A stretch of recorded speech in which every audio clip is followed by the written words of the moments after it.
झूठी एफआईआर से आप कैसे बचें।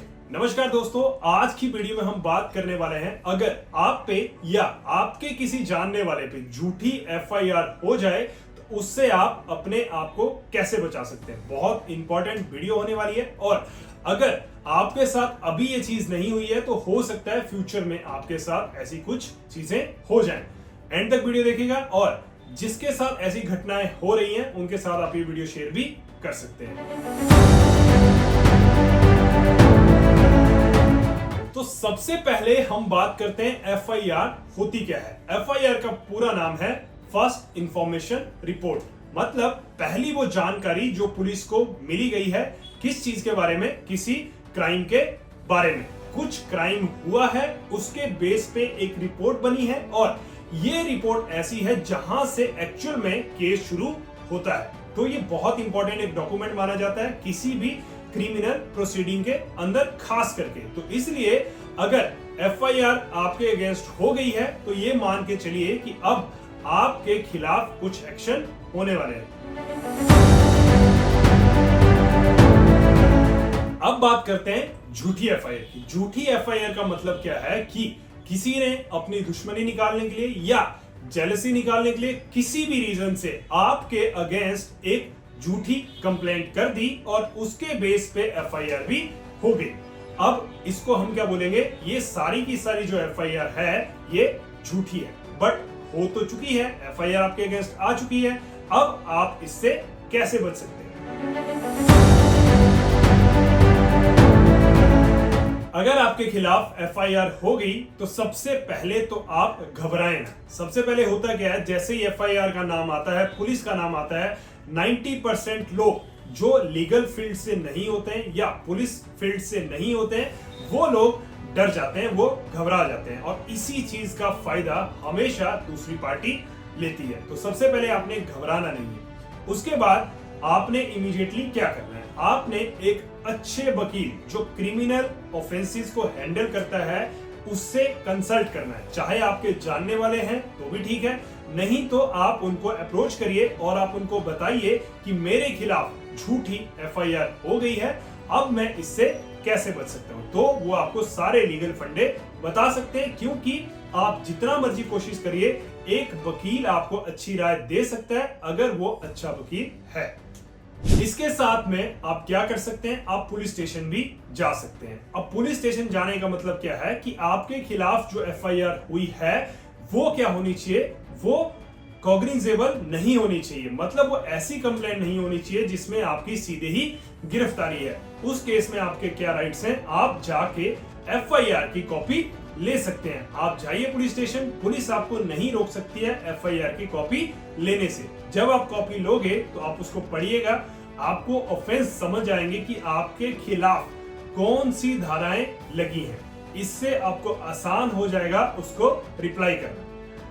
इसके साथ ही जैसे मैंने बताया, अगर आपके ऊपर लगे हुए ऑफेंस सीरियस हैं तो आपको नॉन बेलेबल वारंट इशू हो सकता है। तो इससे पहले आप कोर्ट में जाके क्या करिए, एक एंटीसिपेटरी बेल के लिए अप्लाई कर लीजिए। उससे क्या फायदा है कि आपको पुलिस अरेस्ट नहीं कर सकती है। ये कोर्ट पे डिपेंड करता है, वो आपको एंटीसिपेटरी बेल ग्रांट करे या ना करे।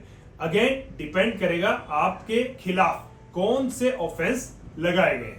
इसके साथ एक और ऐसी चीज है जो बहुत सारे लोग नहीं करते हैं। सबसे पहले देखो, आपको पता लग गया कि एफआईआर आपके अगेंस्ट झूठी है और किसी पर्सन ने करी है और आपके पास इसका कोई छोटा मोटा भी अगर प्रूफ है तो आप क्रॉस कंप्लेंट करिए, आप क्रॉस एफआईआर करिए। उससे फायदा क्या होता है कि आपकी एफआईआर को भी उतना ही वजन मिलेगा जितना उसकी एफआईआर को मिलेगा। इससे आपकी हेयरिंग पावर बढ़ जाती है और आप अगर ये प्रूव कर पाए कि वो एफआईआर झूठी थी तो आप उसके अगेंस्ट बहुत सीरियस एक्शन भी ले सकते हैं।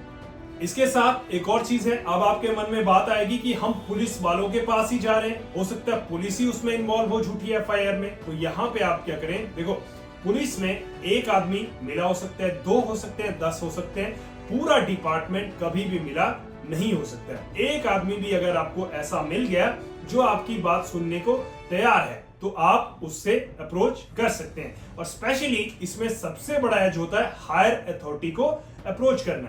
मान लीजिए चौकी इंचार्ज के पास आप गए, वो आपकी बात नहीं सुन रहा है, आप एसएचओ के पास जाइए। एसएचओ नहीं सुन रहा है, आप डीएसपी के पास जाइए। डीएसपी नहीं सुन रहा है, आप एएसपी एसपी के पास जाइए। तो इस तरह से क्या है, आपके पास हायर अथॉरिटी को अप्रोच करने का एक ऑप्शन है। और आई एम श्योर वो लोग आपकी हेल्प करेंगे, वो आपको ये प्रूव करने का टाइम देंगे कि ये एफआईआर आपके खिलाफ झूठी है, और उसमें वो आपकी पूरी मदद भी कर सकते हैं। अब फाइनली मान लीजिए ये प्रूव हो गया कि एफआईआर झूठी थी। अब आपके पास इतना बड़ा एक लॉ में प्रोविजन है जो 90% लोग यूज ही नहीं करते हैं, वो है डेफेमेशन, जिसको हम बोलते हैं मानहानि का मुकदमा।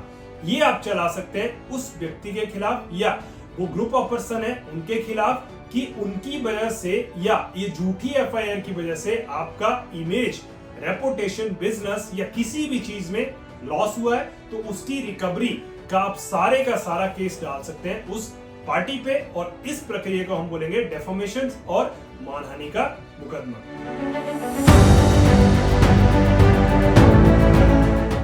और इसके साथ ही बीएनएस जो कि भारतीय न्याय संहिता है, उसमें सेक्शन 217 और 248 मतलब 217 और 248 में यही प्रोविजन दिया गया है, अगर आपके खिलाफ फॉल्स एफआईआर होती है तो आप किस तरह से मूव कर सकते हैं। तो ये कुछ मैंने प्रोविजन आपको बताए जिसमें आप झूठी एफआईआर के खिलाफ बच सकते हैं और एक्शन भी ले सकते हैं, चाहे आप डेफेमेशन के थ्रू लीजिए, चाहे आप बीएनएस के सेक्शन 217, 248 के अगेंस्ट भी ले सकते हैं। तो आई होप सारी चीजें आपकी जानकारी में काम आएंगी, और ये वीडियो आप ज्यादा से ज्यादा शेयर करिएगा ताकि कोई भी व्यक्ति जो झूठी एफआईआर में आज की डेट में फंसा पड़ा है, उसके लिए एक भी स्टेप इसमें से हेल्पफुल हो सकता है। तो अगर आपको हमारी मेहनत अच्छी लग रही है तो वीडियो को लाइक और शेयर जरूर करेगा, और साथ में चैनल को सब्सक्राइब करना बिल्कुल ना भूलिएगा। अगर आपको आने वाला कंटेंट भी सबसे पहले देखना है तो बेल आइकन जरूर दबाइएगा। तो मिलते हैं आपसे अगली वीडियो में, तब तक के लिए धन्यवाद।